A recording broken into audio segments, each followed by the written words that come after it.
नमस्कार. प्रेमिलास रेसिपीमध्ये तुमचं सर्वांचं खूप खूप खूप स्वागत. आज आपण प्रेमिलास रेसिपीमध्ये दिवाळीच्या फराळासाठी जाळीदार खुसखुशीत असे अनारसे तयार करतोय. अनारसे छान जाळीदार आणि खुसखुशीत झालेले. हे बघा, ह्यातला एक अनारसा तुम्हाला तोडून दाखवते.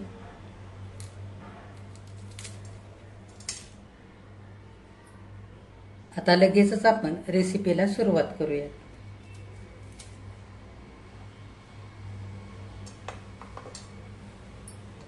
आता दिवाळीच्या फराळासाठी आपल्याला खमंग खुसखुशीत असे तांदळाच्या पिठाचे अनारसे तयार करायचे.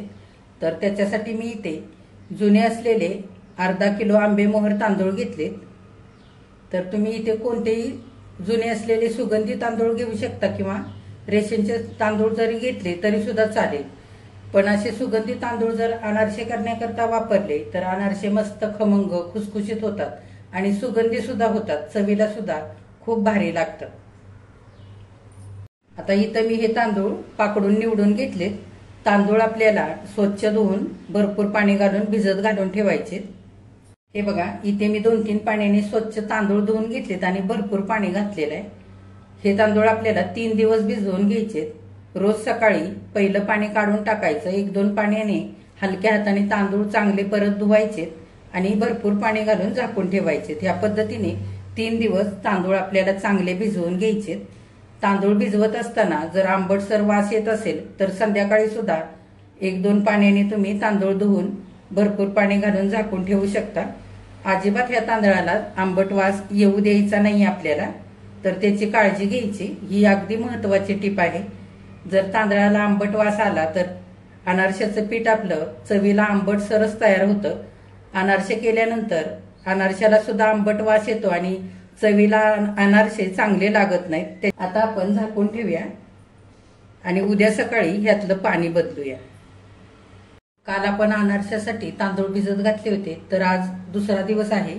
आपण उघडून बघूया झाकण.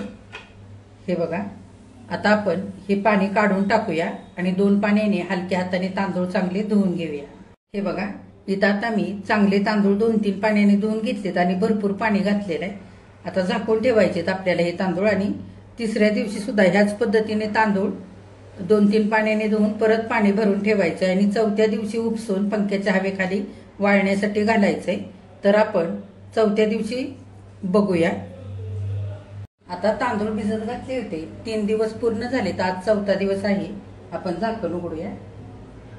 आता हे पहिलं पाणी काढून टाकूया आणि 2 पाण्याने हलक्या हाताने तांदूळ धुवून घेऊया. आपल्याला तांदूळ निथळून घ्यायचे. चाळणीवरती घेऊया. 15 ते 20 मिनिटं निथळू देऊया. निथळलेले तांदूळ सुती कापडावरती आपण पसरवून घालूया. आता तांदूळ चांगले पसरवून असे सुती कापडावरती मी सुकण्यासाठी ठेवलेले. 4 ते 5 तास पंख्याच्या हवेखाली सुकवून घ्यायचे. फार अगदी जास्त कडकडीत होईपर्यंत सुकवायचे नाहीत, थोडेसे दमट ठेवायचे.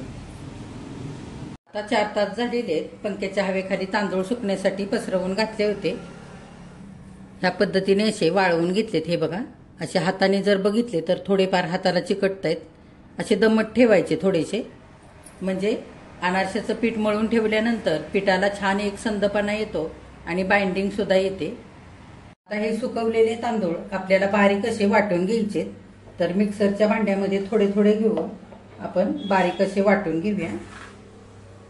आता तांदूळ वाटून अगदी असं बारीक पीठ इथं मी तयार केलेलं आहे. आता हे पीठ आपल्याला चाळून घ्यायचंय. तर पीठ चाळण्यासाठी गव्हाचं पीठ चाळतो ती चाळण मी इथं घेतले. हे बघा, अगदी बारीक जाळीची चाळण इथं घेतलेली. अशीच चाळण वापरायची पीठ चाळण्याकरता, म्हणजे पीठ आपलं छान चाळल्यानंतर मऊसूद होतं तयार. पीठ आपण चाळून घेऊया. हे बघा, तांदळाचं पीठ चाळल्यानंतर असे बारीक कण उरलेले आहेत तांदळाचे, ते आपण मिक्सरच्या परत भांड्यामध्ये घेऊया आणि थोडे थोडे तांदूळ घालून वाटून सगळं पीठ चाळून घेऊया. आता तांदूळ सगळे वाटून पीठ मी इथं चाळून घेतलंय.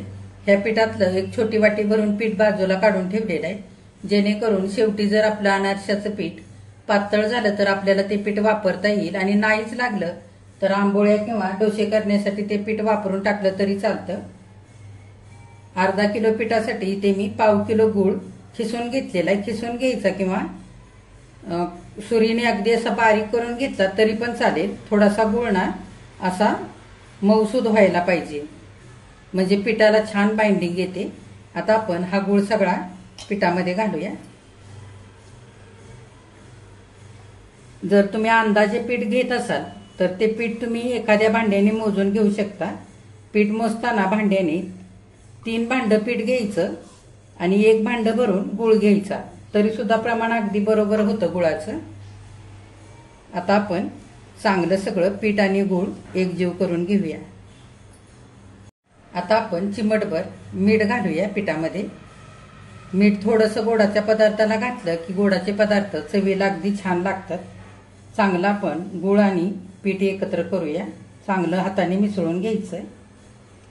जर तुम्हाला आवडत असेल तर थोडासा गूळ तुम्ही जास्त घालू शकता, पण खूपही जास्त घालायचा नाही, नाहीतर मग अनारसे तळताना तेलामध्ये विरघळतात किंवा मग फुटतात। हे बघा, छान हाताने पीठ आणि गूळ एकजीव करून घेतलेला आहे। या पद्धतीने असं चांगलं चोळून घ्यायचं, म्हणजे गूळ चांगला पिठामध्ये एकजीव होतो। हे बघा, पिठाला थोडासा ओलसरपणा सुद्धा आलेला आहे। आता आपण पिठाचे छोटे छोटे लाडू करूया।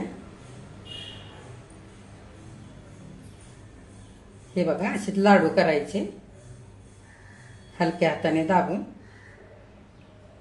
आता थोडेसे कोरडे वाटतायत, पण 3 दिवसानंतर हे पीठ भिजल्यानंतर अगदी मऊसूद असं तयार होतं। तर इथं मी स्टीलचा डबा घेतलेला आहे, डब्यामध्ये आपण हे तयार केलेले लाडू ठेवूया।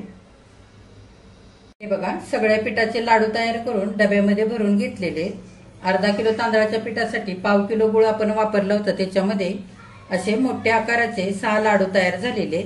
हे बघा, अनारसे करण्यासाठी थोडासा चॉकलेटी, थोडासा असा पिवळसर असलेला गूळ मी इथं घेतलेला आहे। तुम्ही पूर्णपणे पिवळसर रंगाचा गूळ सुद्धा घेऊ शकता किंवा पूर्णपणे चॉकलेटी रंगाचा सुद्धा घेऊ शकता।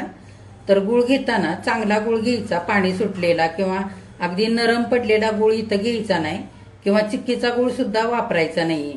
असा पाणी सुटलेला किंवा चिकट गूळ जर वापरला तर अनारशाचं पीठ खूप असं 3 दिवसानंतर अगदी पातळ किंवा अगदी सैलसर असं होऊन जातं, अनारसे चांगले करता येत नाहीत। आता आपण डब्याला झाकण लावून 3 दिवसांकरता असाच हवेशीर ठिकाणी डबा ठेवून देऊया आणि 4थ्या दिवशी सकाळी पीठ मुरल्यानंतर ह्याचे अनारसे तयार करूया।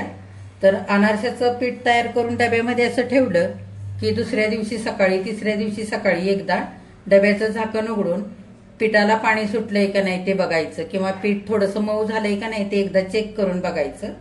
काय काय जणी लवकर पीठ मऊ होण्यासाठी संध्याकाळी पिकलेलं केळं ठेवतात आणि सकाळी ते काढून टाकतात, त्याच्यामुळे सुद्धा पाणी सुटतं आणि पीठ थोडंसं लवकर मऊ होतं।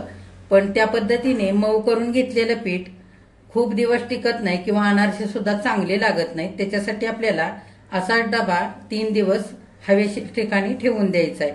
जर पिठाला मऊपणा आला नाही किंवा छान असं पिठाचे जर अनारसे तयार होत नसतील तर काय करायचं ते मी तुम्हाला 4थ्या दिवशी सांगणार आहे अनारसे करताना। आता आपण 3 दिवस असा डबा झाकून हवेशीर ठिकाणी ठेवून देऊया। काल आपण अनारशाचं पीठ तयार करून पीठ मुरण्यासाठी पिठाचे लाडू तयार करून हवाबंद डब्यामध्ये भरून ठेवले होते। तर आज दुसरा दिवस आहे, आपण डब्याचं झाकण उघडून बघूया। हे बघा, काल आपण अनारशाच्या पिठाचे लाडू तयार केले त्यावेळेला अगदी पांढरे शुभ्र असे होते, पण दुसऱ्या दिवशी पीठ मुरल्यानंतर थोडासा रंग बदललेला आहे। तर 4थ्या दिवशी अनारसे तयार करण्यासाठी आपल्याला अनारशाचं पीठ छान असं मऊसूद होण्याकरता दुसऱ्या दिवशी काय करायचंय ते आज आपण बघूया। आता हे पिठाचे लाडू आपण सगळे परातीमध्ये घेऊया, हाताने फोडून घेऊया।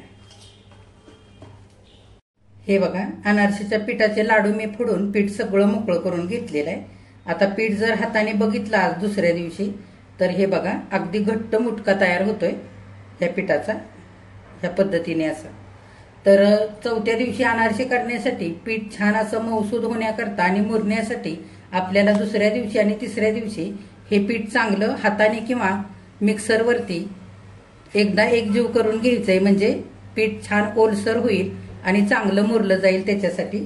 तर आज आपण मिक्सरवरतीच पटकन करूया, कारण खूप वेळ लागेल आपल्याला हाताने केलं तर.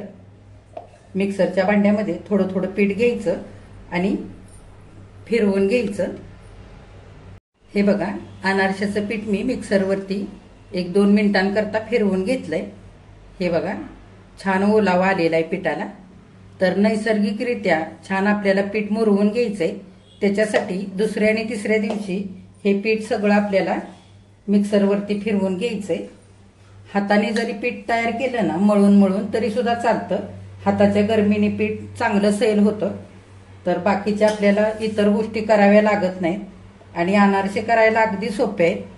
तर कित्येक वेळा दूध, तूप किंवा पाणी घालून पीठ पातळ केलं जातं, त्याच्यामुळे पीठ जास्त दिवस टिकत नाही. पण ह्या पद्धतीने जर पीठ तयार करून ठेवलं तर फ्रीजमध्ये जर पीठ ठेवलं तुम्ही तर 4 ते 5 महिने अगदी आरामात टिकतं आणि वरती जर ठेवलं तर महिनाभर अगदी आरामात राहतं. आता आपण हे परत पीठ फिरवून घेऊया. हे बघा, दुसऱ्यांदा मिक्सरवरती फिरवलेलं पीठ सुद्धा अगदी छान असं मऊसूत झालेलं आहे. हे बघा, आता उरलेलं पीठ ह्याच पद्धतीने सारं मिक्सरमध्ये घेऊन फिरवून घेऊया. हे बघा, सगळं अनारशाचं पीठ मिक्सरच्या भांड्यामध्ये घालून फिरवून घेतलेलं आहे. पिठाचा रंग पण बदललाय, पीठ छान मऊसूत झालंय आणि थोडंसं ओलसर सुद्धा झालेलं आहे. आता ह्या पिठाचे आपण परत लाडू तयार करूया आणि डब्यामध्ये भरून ठेवूया. अनारशाचं पीठ भरण्यासाठी जो तुम्ही डबा वापराल तो डबा स्वच्छ धुवून कोरडा केलेला असायला पाहिजे. ओलसर डब्यामध्ये जर पीठ ठेवलं तर पिठाला बुरशी येते किंवा पीठ लवकर खराब होतं.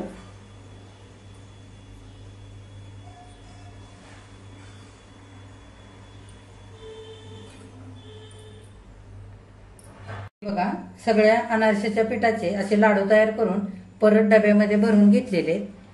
उद्या सुद्धा मी ह्याच पद्धतीने सारं पीठ मिक्सरवरती फिरवून परत लाडू असेच तयार करून डब्यामध्ये भरून ठेवणार आहे. म्हणजे चौथ्या दिवशी मस्त असं आपलं पीठ आंबलं जाईल, मऊसूद होईल अनारसे करण्याकरता. तर आता आपण झाकण लावून ठेवूया. लक्ष्मीपूजना दिवशी पुरणपोळीच्या नैवेद्याबरोबर अनारशाचा सुद्धा नैवेद्य देवाला दाखवला जातो आणि इतरही दिवाळीचे पदार्थ आपण नैवेद्यासाठी ताटामध्ये मांडत असतो. तर तुम्हाला जर नैवेद्यासाठी अनारसे बनवायचे असतील लक्ष्मीपूजना दिवशी तर तुम्ही आधी सुद्धा हे पीठ तयार करून ठेवू शकता. पीठ छान राहतं महिनाभर वरती सुद्धा. आता आपण चौथ्या दिवशी अनारसे करताना पीठ बघूया. अनारसे करण्यासाठी अनारशाचं पीठ आपण तयार करून डब्यामध्ये भरून ठेवलं होतं. आज चौथा दिवस आहे. डब्याचं झाकण उघडून बघूया. मी 2 दिवस दुसऱ्या आणि तिसऱ्या दिवशी सुद्धा पीठ मिक्सरवरती थोडंसं फिरवून घेतलेलं होतं आणि परत लाडू बांधून डब्यामध्ये भरून ठेवले होते. हे बघा, इथे मस्त असं आपलं पीठ आंबलेलं आहे आणि मऊ सुद्धा झालेलं आहे. आता ह्यातलं आपण थोडंसं पीठ परातीमध्ये काढूया.